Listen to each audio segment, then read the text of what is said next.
आपण पाहत आहात देऊळगाव राजा लाईव्ह।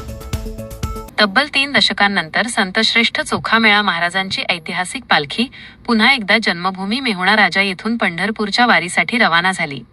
माऊली माऊली ज्ञानोबा तुकाराम आणि जय जय राम कृष्ण हरीच्या अखंड गजरात निघालेल्या या पालखी सोहळ्याने संपूर्ण मेहुणा राजा नगरी भक्तिरसात न्हाऊन निघाली। वारकरी संप्रदायातील समता, भक्ती आणि मानवतेचा संदेश देणारे संतश्रेष्ठ चोखामेळा महाराज यांच्या पालखी सोहळ्याचे मोठ्या उत्साहात प्रस्थान झाले। टाळ, मृदुंग, वीणा, अभंगवाणी, भगव्या पताका आणि विठ्ठल नामाच्या गजरात हजारो वारकरी पालखीसोबत पायी मार्गस्थ झाले। तब्बल 3 दशकांनंतर पुन्हा सुरू झालेल्या या वारीमुळे भाविकांमध्ये प्रचंड उत्साहाचे वातावरण निर्माण झाले। पालखी प्रस्थानापूर्वी विठ्ठल रुक्मिणी तसेच संत चोखामेळा महाराज यांच्या प्रतिमेचे विधिवत पूजन करण्यात आले। त्यानंतर पालखी व दिंडीची ग्रामप्रदक्षिणा काढण्यात आली। गावातील नागरिकांनी पुष्पवृष्टी करून पालखीचे स्वागत केले। ठिकठिकाणी वारकऱ्यांसाठी पिण्याचे पाणी, अल्पोपहार आणि इतर सुविधांची व्यवस्था करण्यात आली।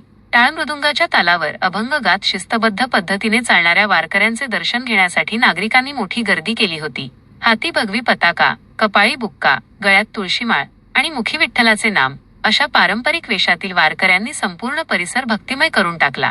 संत चोखामेळा महाराजांनी भक्तीच्या माध्यमातून समाजात समता, बंधुभाव आणि मानवतेचा संदेश दिला। त्यांच्या अभंगातून व्यक्त झालेली सामाजिक जाणीव आणि विठ्ठल भक्ती आजही वारकरी संप्रदायासाठी प्रेरणादायी आहे।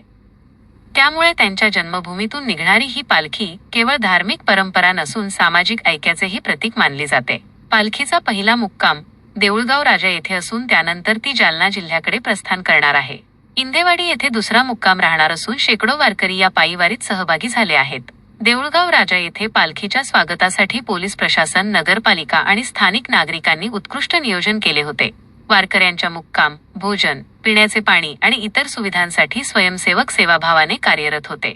या पालखी सोहळ्यात संत चोखामेळा महाराजांचे वंशज अनिल काकडे, गोपाळ राजे, वसंत उगले, आनंदराजे, मार्तंडराजे, श्रीकांत कुलकर्णी, शेषराव चाटे यांच्यासह परिसरातील असंख्य वारकरी, विठ्ठलभक्त आणि मान्यवर मोठ्या संख्येने सहभागी झाले। 3 दशकांनंतर पुन्हा सुरू झालेली संत चोखामेळा महाराजांची पंढरीची वारी ही केवळ धार्मिक परंपरेचे पुनरुज्जीवन नसून समता, भक्ती आणि सामाजिक ऐक्याचा संदेश देणारी ऐतिहासिक घटना ठरली आहे। देऊळगाव राजा लाईव्हसाठी राजेश पंडित। श्री क्षेत्र मेहुणा राजा संत चोखामेळा यांचं जन्मस्थान तालुका देऊळगाव जिल्हा बुलढाणा या ठिकाणाहून श्री क्षेत्र पंढरपूर या ठिकाणी आषाढी एकादशीच्या निमित्ताने वारी म्हणजेच वारकऱ्यांची वारी या ठिकाणाहून निघालेली असून ही वारी जवळपास 15 ते 16 दिवसामध्ये पंढरपूरला या ठिकाणी पोहोचणार आहे। जवळपास 320 किलोमीटरचं हे अंतर पायी या ठिकाणी आमचे वारकरी पंढरपूरपर्यंत त्या ठिकाणी पार करणार आहेत।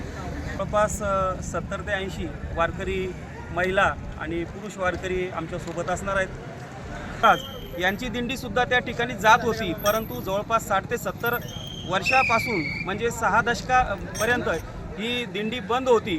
परंतु या ठिकाणी या एवढ्या आधुनिक युगामध्ये देखील आपण आपलं क्षेत्र उपेक्षित राहू नये या दृष्टीने परत हा सोहळा या सर्व चोखामेळा भक्तांच्या वतीने या ठिकाणी आम्ही सुरू केला।